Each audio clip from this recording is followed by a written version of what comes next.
Then, suddenly, I stopped. A familiar presence in a business suit had shouldered past and was striding down the sidewalk ahead of me.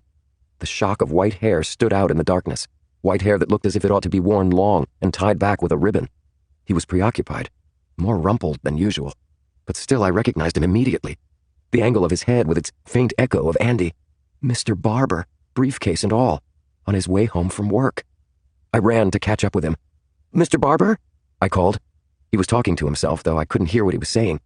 "Mr. Barber, it's Theo," I said loudly, catching him by the sleeve.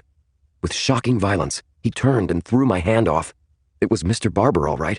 I would have known him anywhere. But his eyes on mine were a stranger's, bright and hard and contemptuous. "No more handouts," he cried in a high voice. "Get lost!" I ought to have known mania when I saw it. It was an amped-up version of the look my dad had sometimes on game day, or for that matter, when he'd hauled off and hit me. I'd never been around Mr. Barber when he was off his medicine. Andy, typically, had been restrained in describing his father's enthusiasms.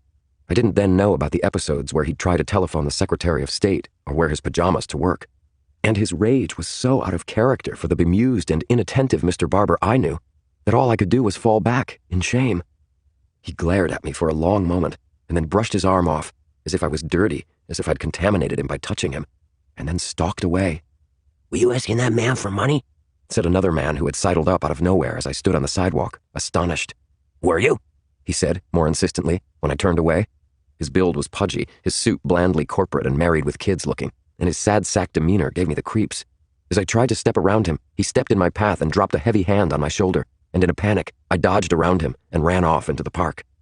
I headed down to the pond, down paths yellow and sodden with fallen leaves, where I went by instinct straight to the rendezvous point, as my mother and I called our bench, and sat shivering,